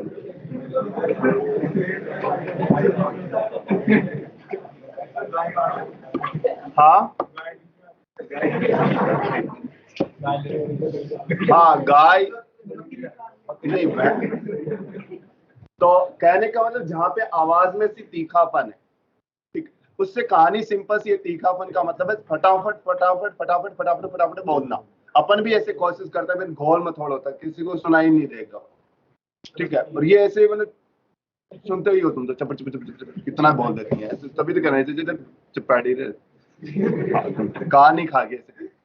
तो तारत्व का मतलब किसी से ऐसा नहीं है कि ध्वनि जोर से आ रही है धीमी आ रही है, इनसे तारत्व का मतलब नहीं है। तारत्व का मतलब इस चीज से है कि आप प्रति सेकंड कितने वर्ड बोल पा रहे हो, मतलब आपकी आवृत्ति कितनी ज्यादा, जितनी ज्यादा आपकी आवृत्ति है, जितना फटाफट बोल सकते हो, इसका मतलब तारत्व आपका उतना ही ज्यादा होता है। ठीक, तो ऐसा भी नहीं है तीक्ष्ण मतलब बिल्कुल इस चीज से है कि सुन के अच्छा लगे, वाह, तो ऐसे मतलब नहीं है। और ये चुभने से भी मतलब नहीं है। कई बार ऐसे लगता है कि ऐसे आवाज, हाँ वो बोलती रहती है, मैं तो सुनता ही रहता हूँ, कान पे लगा के सो जाता हूँ, फिर वो पूछती रहती है सो गए क्या तुम, फिर सुबह लपेट लेती है, रात को मैं क्या क्या पूछा तेरे को, अब बता। और जब आदमी पता ही नहीं होता, वो अपने ख्याल देख रहा होता है, वो अपने इमोशन दिखा रही होती है, तुमने उसकी बात नहीं दिया, 5 ही मिनट बाद में तुमसे ही पूछ दिया, चल बता क्या क्या काम है। फिर वो 1-2 वर्ड बताता, नहीं नहीं नहीं नहीं और बता, अब ले बात। बस अब आगने वाले 5 दिन इसी पे डिस्कशन होगा कि तुम मेरी बात को कितना सीरियस लेते हो या हाँ? बात तो शानी है। पहले रिकॉर्डिंग करो, फोन करने बाद पहले उसको सुनो, उसको रिवाइज करो।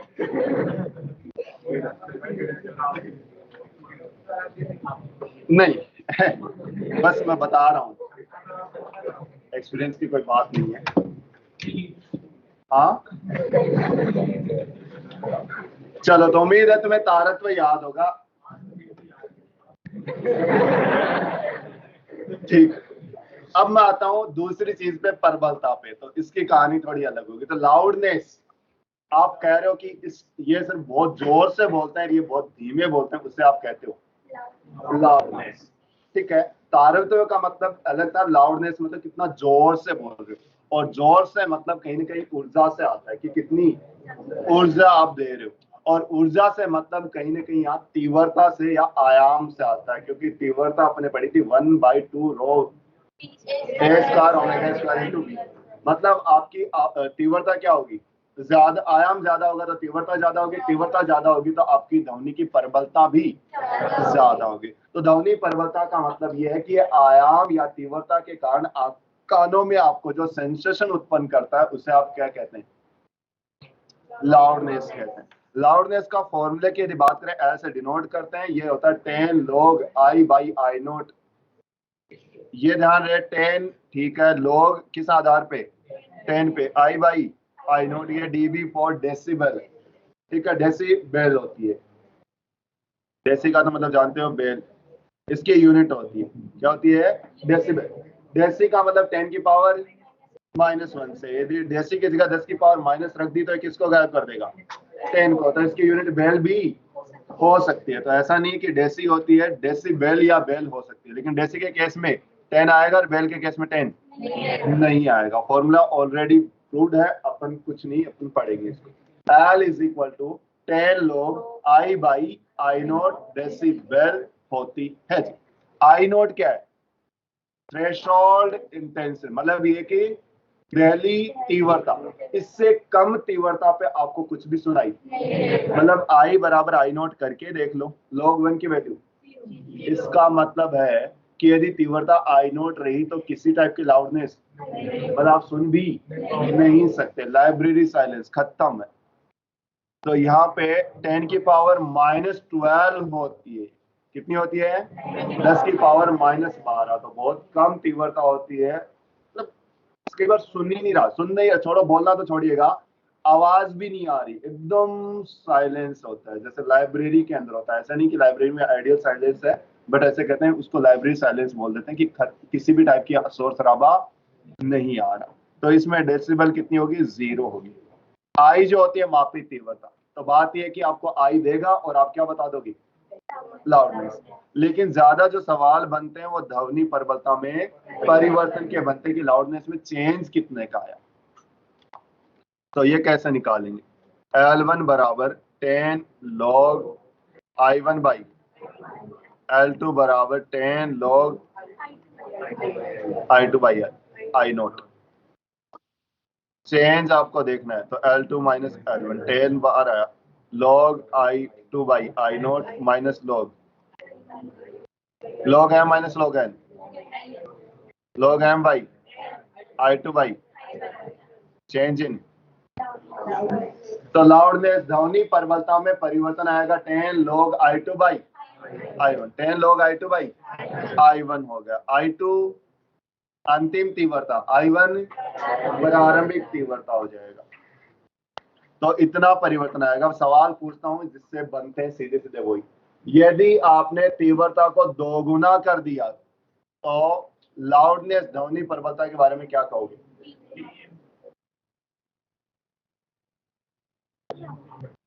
अच्छा यदि आपने तीव्रता को 2 गुना कर दिया तो ध्वनि प्रबलता,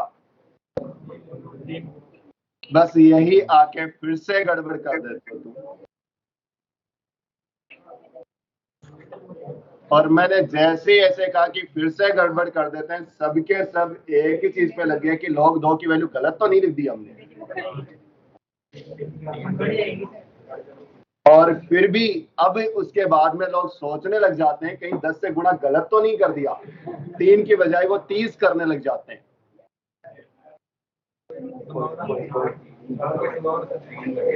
लेकिन कहानी यहाँ यह थी कि ये ध्वनि प्रबलताओं का अनुपात नहीं, यहाँ पे अंतर था, और अंतर था तो आप ये कहोगे कि इतने से बढ़ गई, इतने से कम होगी, ना कि इतना गुना होगी।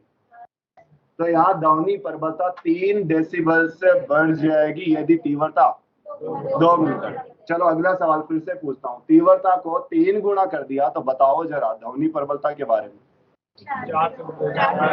तो फिर से 4 से, फिर कहते हैं 4 से बढ़ जाएगी, तो 4 गुना नहीं, अब की बार भी 4 से बढ़ जाएगी। उम्मीद है ठीक करोगे, ठीक है। तो इसमें गड़बड़ होने वाला यही था सबसे ज्यादा कि गुणा नहीं, इतने से बढ़ना, इतने से घटना होता है, तो ये ज्यादा ही काम आता है। चलो छोटे छोटे पॉइंट, यह तीव्रता माध्यम घनत्व और आसपास रखी वस्तुओं पर निर्भर कर रहा है, ठीक है। तो ये कौन है, परबलता, परबलता तीव्रता पे निर्भर करती है, माध्यम का घनत्व पे निर्भर करेगी और आसपास रखी वस्तुओं पे लाउडनेस कितनी है, इस चीजों का भी फर्क पड़ता है। चीजें कई बार क्या होती है कि गूंजती है आवाज अपनी, तो धीमे से बोलते ही वो गूंज जाती है। स्पीकर वगैरह बफर वगैरह यूज करते हैं तो उस केस में आप देखते ही हो कि आवाज की दमदमाहट थोड़ा सा बढ़ जाता है। समान तीव्रता की ध्वनि भी अलग अलग श्रोता के लिए अलग अलग महसूस हो सकती है। कहने का मतलब मैंने बोला तो ठीक उतना ही बोला, लेकिन अलग अलग को ऐसे हो सकता है कि तुम जोर से बोल रहे हो, कोई कह रहा है ठीक है यार कोई दिक्कत नहीं, मेरे को तो कोई दिक्कत नहीं आ रही। तो वो भी अपने कानों का सेंसेशन है। किसी को थोड़ी सी आवाज भी जोर से लगती है, अब जैसे बुढ़ापे के साथ में चिल्लाते रहते हैं उनको फर्क नहीं पड़ रहा होता है। ठीक है, दादी के पास पहुंचते बैठी थी, पड़ोसी का छोरा बतला के चला गया, लड़कों को बता के चला गया कि वो पैन तो रगड़ तो रहा था और आपस की गुपचुप की बातें चले गई। बोले मिलते हैं 9 बजे वामनाल टंकी के। बता रहा हूं, एग्जाम्पल है, रियल लाइफ से ना जुड़े। ठीक है, ये तो बात हुई कि अलग अलग इंसान की। कई बार तो दिक्कत ये भी आ जाती है कि इंसान एक ही है, तीव्रता भी एक ही है, लेकिन फिर भी उसको अलग अलग ध्वनि, मान लीजिए 2 जनों ने बोला, दोनों की तीव्रता क्या थी, समान थी। ठीक है, तो भी उसी आदमी को दोनों की ध्वनियों की परबलता, एक कहता है ये अब की बार जोर से बोला और अब की बार धीमे बोला है, वो इस पर भी निर्भर करती है कि आवर्ती क्या है। क्यों? क्योंकि अपने के कानों की संवेदनशीलता तीव्रता के साथ साथ आवर्ती पर भी है कि आप कितना फटाफट बोल रहे हो और कितना धीरे धीरे बोल रहे हो। तो वो भी फर्क पड़ेगा कि संवेदनशीलता किस पर भी होती है, आवर्तियों पर भी होता है। इसका मतलब समान तीव्रता की ध्वनि एक ही इंसान को अलग अलग प्रबलता महसूस करवा सकती है, कारण आवर्ती का है। सुनने योग्य की बात करें तो अपन 0 डेसिबल से, इंसान की बात कर रहा हूं मैं, 0 डेसिबल से 120 डेसिबल तक आप ध्वनि सुन सकते हो। इससे कम के लिए अपने पास कोई भी प्रबलता नहीं है और 120 से ज्यादा अपन सहन नहीं कर पाएंगे, उस केस में कान फट जाएंगे। तो अपन ऐसा ही करते हैं, जो बॉम्ब वगैरह ब्लास्ट वगैरह जो होते हैं उस टाइम उनको कहा जाता है फौजी वगैरह को मुंह खुला रखने के लिए। कारण क्योंकि वो साउंड आएगा, साउंड आने की वजह से यह आएगा, पर्दे के अंदर कंपन पैदा करेगा, तो वहां पे कंप्रेशन रेयरफेक्शन चलता है। कान के अंदर हवा उतनी थी, उसको कंप्रेस कर दिया, अब वो कंप्रेस की हुई है तो हवा तो प्रेशर लगा रही होगी, तो वहां पे लपेटे में आ जाएगा कान का पर्दा और पर्दा फट जाएगा।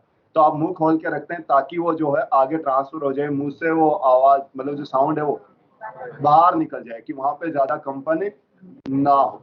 तो ये करना पड़ता है, बहुत तेज रफ्तार से आती है तो ऐसा ही होता है, ध्वनि बहुत ताकतवर होती है, लगता है अभी बताएंगे सुपरसोनिक वेव्स के बारे में। लेकिन फिर भी 80 डेसिबल से अधिक प्रबलता वाली क्या होती है, खतरनाक, मतलब ये प्रदूषण बढ़ाती कि आवाज, ठीक है, जो ध्वनि प्रदूषण अपन बोलते हैं, कितने से ज्यादा, 80 डेसिबल। तो कल परसों किसी आर सर ये मैसेज आया कि सर ये यहाँ से यहाँ तक सुन सकते हो, फिर 80 वाली जो आती है वो प्रदूषण कैसे। तो अब बात ये है कि अब पानी जो है पीने को तो आप कोई सा भी पानी पी सकते हो, नाले का पी सकते हो, लेकिन प्रदूषित तो खेड़वाड़ा भी माना जाता है। अब इसका मतलब ये नहीं ना कि जितना पी सकते हैं वो प्रदूषित नहीं है, तो प्रदूषण 80 पे चालू हो जाता है।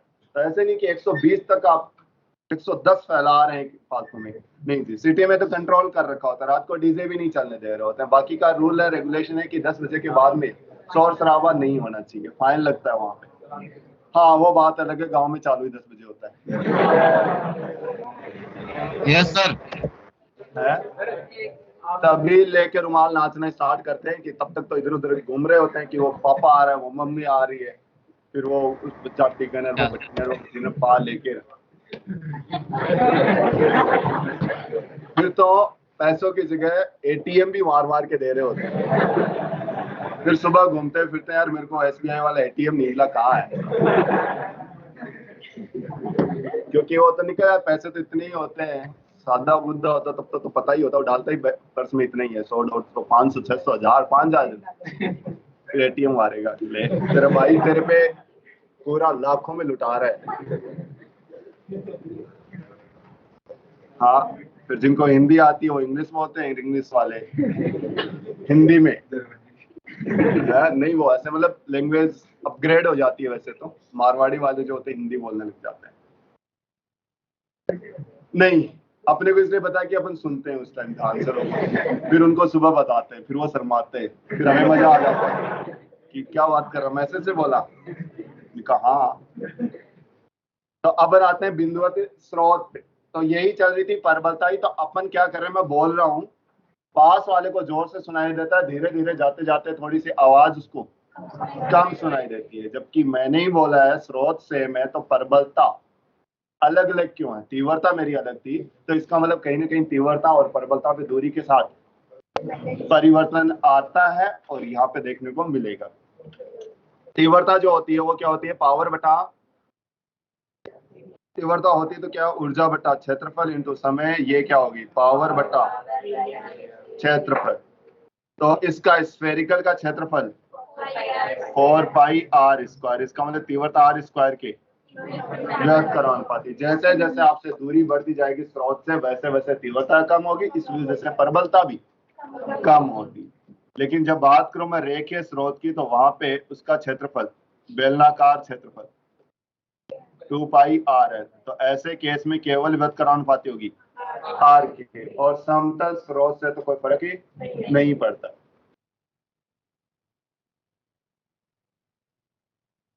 ठीक है, तो अब ये दूरी वाला सवाल बहुत बार आता है, इसलिए मैं इसको थोड़ा और आगे खींच देता हूँ। चेंज इन लाउडनेस कितना आया, 10 log I2 बाई बिंदु स्रोत की वजह से R1 बाई R2 का स्क्वायर। लॉ की प्रॉपर्टी है कि गुणा में आ जाएगा, तो ये 10 R1 बाई R2 आ जाएगा। तो ये सवाल सीधा सीधा। अब आप कहोगे कि यदि स्रोत से आप दूरी दोगुनी कर ली है, तो 3 से नहीं, अब की बात 6 से परबलता वगैरह यहाँ से कम हो जाएगी, क्योंकि दूर जाओगे तो परबलता कम। तो तारत्व क्या होता है, ध्वनि परबलता क्या होती है, और बिंदु स्रोत क्या होता है। आवर्ती के आधार पर भी ध्वनि को अलग अलग टाइप की वेव कहा जाता है, जैसे इंफ्रासोनिक, ऑडिबल, सुपरसोनिक और अल्ट्रासोनिक। जानते हैं, पूरी कहानी यहीं से इंसान से ही होती है। कहते हैं कि अपन क्या सुन पाते हैं अपने हिसाब से बनाएंगे, बाकी को नाम अलग दे देंगे। सर्वे, ऑडिबल, अपन जो सुन सकते हैं उसी को कहा जाता है सर्वे। अपन 20 हर्ट्ज से लेके 20 किलो हर्ट्ज या 20 हर्ट्ज से 20,000 हर्ट्ज तक की ध्वनियां सुन सकते हैं। हाँ, आवर्ती की बात कर रहे हूँ, है आवर्ती, तो वो एनर्जी है। फेफड़े फट रहे हैं, हैं? मैं सोच रहा हूँ जब तक काम चल रहे हैं, वरना तो बाद में तो छाती पर मूंग दड़ेगी, आप ही कमजोर हो जाएंगे। अभी अभी चल रही है, तो मैंने कहा एनर्जी ठीक है।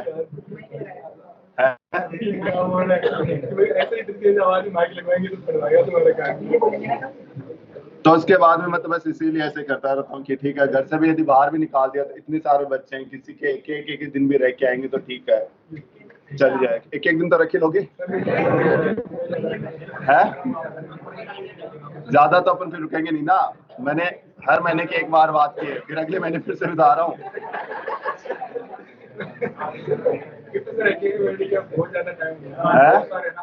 तो फिर बाकी के भी तो तब तक मूंग दड़ने लग जाएंगी, वो कौन से ठाले ही है, वेट कर ही रहे होंगे, कईयों ने तो काम कर दिया होगा अब तक। हाँ, अब कार्ड देखना अगले साल से चालू हो ही जाएंगे कि सर, यहाँ वालों की बता रहा हूँ, वैशाली नगर वालों की। बाकी तो करवा ली, मेरे तो बड़े हुए ने भी कईयों ने करवा लिया। हाँ, जो लोग ऐसे थे फिर वो भाग के इधर एयरफोर्स नेवी वगैरह में चले जाते हैं, फिर वहां इतना कहाँ इंतजार रहता है। अरे नहीं, घर वालों को पता नहीं तुम्हें क्या लगता है, और पता नहीं सही लगता होगा, मुझे तो क्या पता।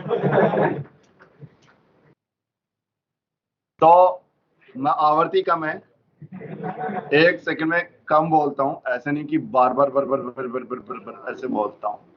वो एनर्जी ज्यादा है, आयाम ज्यादा है, तीव्रता ज्यादा है, इस वजह से लाउडनेस भी ज्यादा है।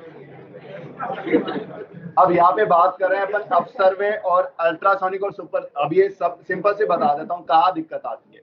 आप YouTube वगैरह पे कोई वीडियो देख रहे हो, आप उसको फास्ट कर दीजिएगा, मल्टीप्लाई 2.5 कर दीजिएगा। ऐसे केस में वो कच कच कच कच कच कच कच कच कच कच ऐसे आवाज सुनाई, मतलब चल रहा होगा लेकिन आपको कुछ सुनाई नहीं दे रहा। वो है कि आपने आवृत्ति 20 किलोहर्ट्ज से भी शायद बढ़ा दी गई होगी। ठीक है, पहले कैसेट वगैरह आती थी, फिर गाना आपको चेंज करना होता तो उस बटन को दबाता था, वो रील वहीं वहीं घूमती थी। फिर उस केस में अब तुम्हें पता नहीं तो वहां बदलाऊंगा नहीं, तो समझ गए फिर तुम, जरूरी थोड़ी बतलाएं आप। फिर बात करते हैं कि कब नहीं सुनाई देता। वही YouTube का गाना है, उसको आप 0.25 कर दीजिएगा। ठीक है, तो उसके ठीक है, समझ गए होंगे शायद। मेरे को नहीं लगता सुनने के लिए तो कोई धीमा करता है, कुछ देखने के लिए धीमा करता है। देखने के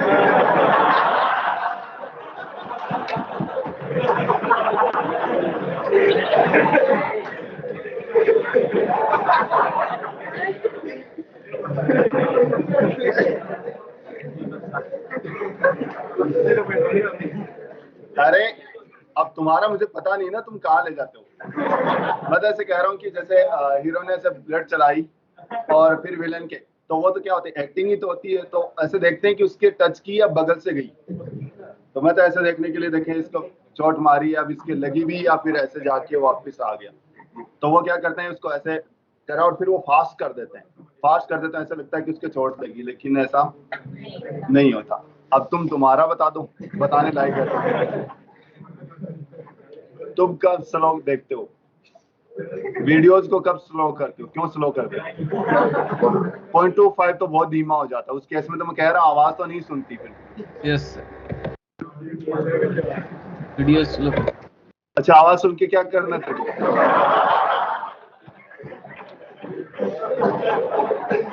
देख रहे हो कितने होनहार बच्चे हमारे पास। Yes sir. बिना आवाज सुने मूवी देख लेते हैं ये लोग।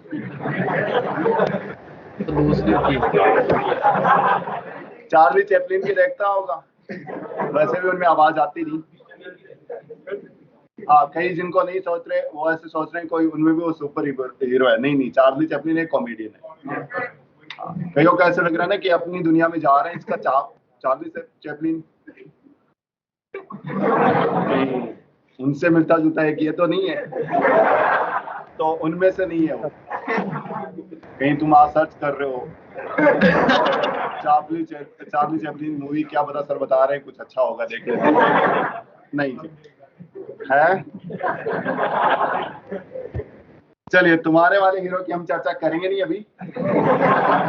आ जाइए ऑडिबल पे। ऑडिबल वो साउंड होता है जिसकी 20 से 20 किलो हर्ट्ज होती है, मतलब बहुत तेज होने से भी आप समझ नहीं पाते और बहुत कम होने से भी आप समझ नहीं पाते। तो फिर कम होती है वो कहाँ पे? भूकंप के दौरान। भूकंप के झटके इतने फास्ट नहीं आते, ऐसे नहीं कि बड़ी फटफड़ाहट करती है, मतलब झटके आते हैं वहां पे। तो उसके 20 हर्ट्ज से कम आवृत्ति होती है, और ये जब उत्पन्न होती है भूकंप के दौरान, इनको आप महसूस नहीं कर सकते।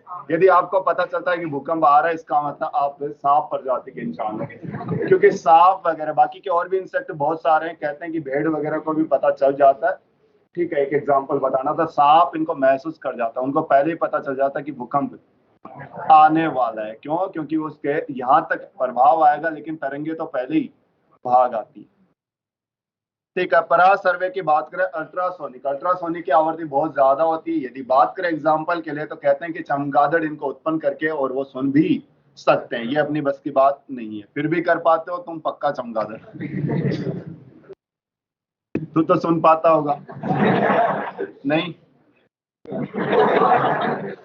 अब आती है पराध्वनिक, मतलब सुपरसोनिक, शॉक वेव, झटके। इससे तो बहुत भयंकर आ जाते हैं कि बिल्डिंग तक हिल सकती है।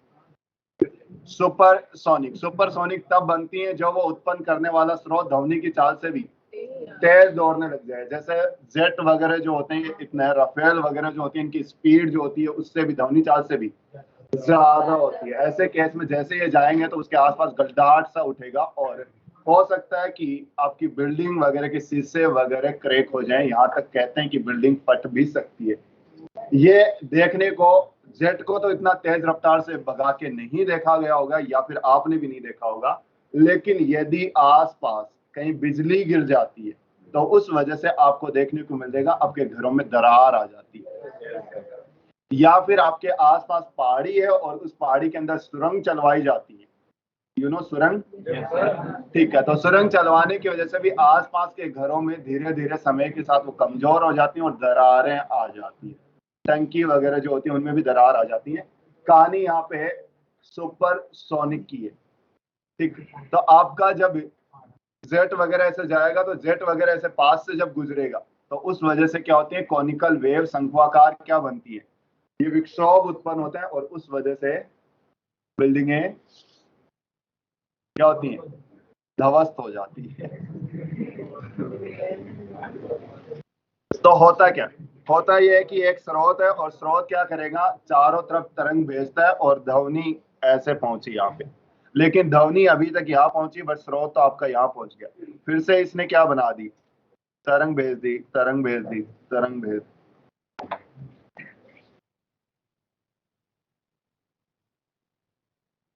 और ये ऐसे कॉनिकल से, अब तुम कहोगे सर आपको तो पता था कॉनिकल है इसलिए छोटे छोटे बनाते गए बन गई कॉनिकल, लेकिन ये बता देता हूँ कहानी कैसे होती है।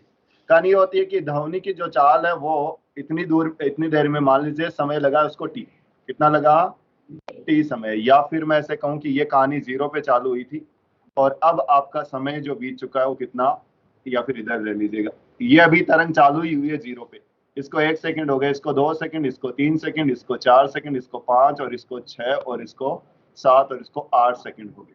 ठीक है, सेकंड होने का मतलब है ध्वनि इतने समय पहले ही जनरेट है। सोच भाई, यहाँ से इधर जा रहा है तो कॉमन सी चीज है, ये बहुत पहले जनरेट होगी 8 सेकंड में। इसका मतलब ध्वनि कितनी चल चुकी होगी, VS इंटू 10, ये ध्वनि की चाल है। चलो ध्वनि की चाल को मैं C से दिखा दूं तो C इंटू 10, लेकिन अच्छा 8 हो गया, लेकिन आपको पता है कि स्रोत तो इससे भी तेज भागता है, तो आपकी ये ध्वनि जो है वो क्या हुई, यहाँ पहुंची, लेकिन स्रोत तो इससे भी आगे, देखो ध्वनि यहाँ पहुंचेगी लेकिन स्रोत उससे आगे निकल गया, ये स्रोत जनरेट करता है। अब ये क्या हुआ कि एक तो दूरी ये तय की, ये तो किसने तय की है, स्रोत ने की है, कितनी, 8 सेकंड होगी तो 8 गुना V स्रोत हो गया,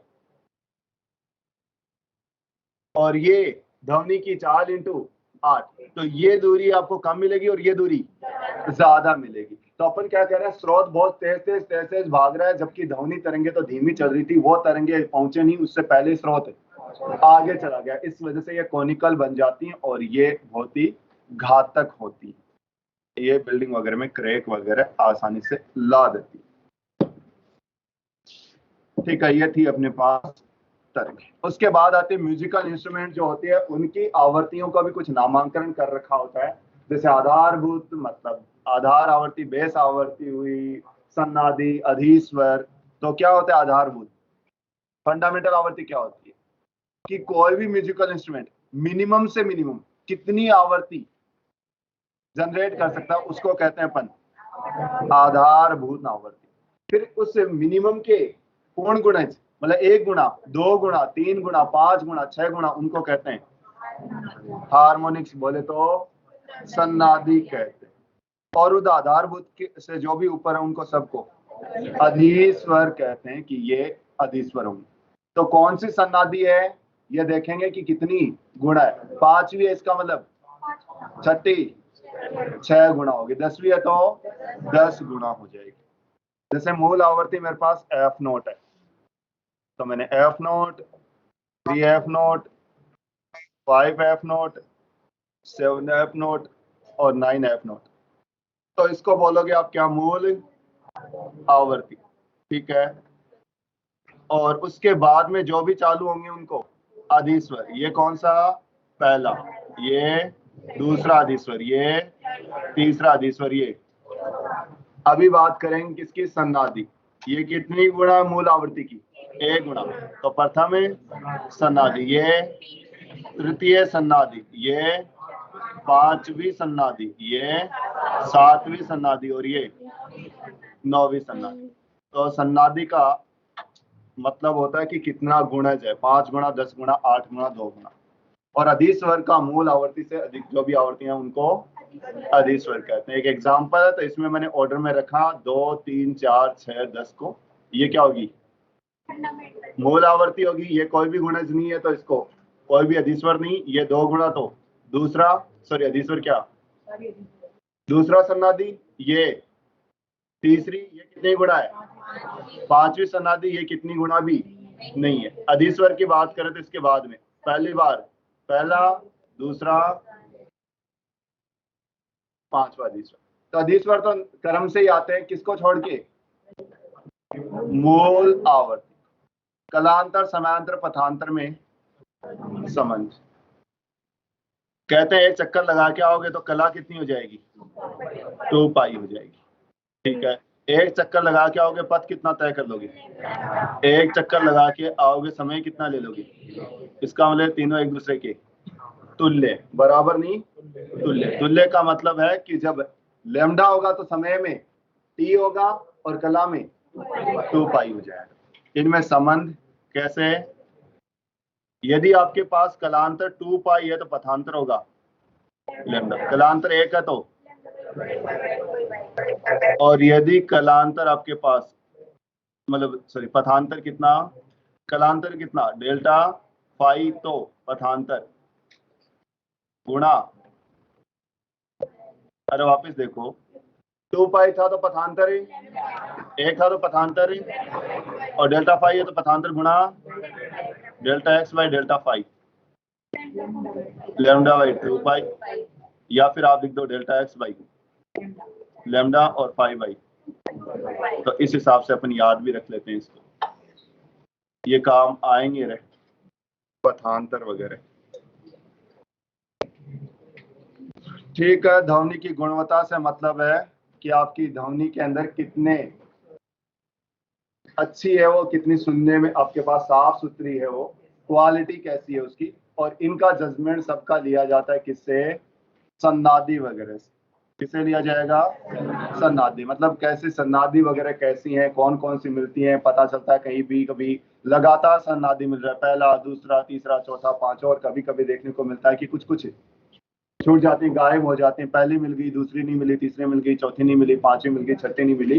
तो ऐसे केस में आपको सभी सन्नादि नहीं होती तो क्वालिटी थोड़ी सी कम हो जाती है। कहने का मतलब है कि आपके पास साउंड में वेरिएशन कम हो गई। भाई एक तो सभी के सभी सब संभव है, लेकिन एक पता चला कुछ कुछ गायब है, मिल ही नहीं रही हो, तो उस केस में तो ये गुणकारी का जजमेंट केवल किससे लिया जाता है?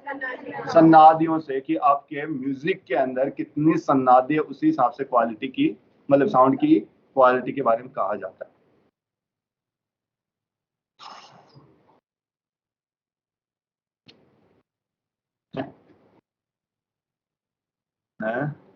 क्या हो गया? क्या मैं ये देख रहा हूँ कितने पेज और हैं? 1, 2, 3, 4, 5, 6, 7, 8, 9, 10।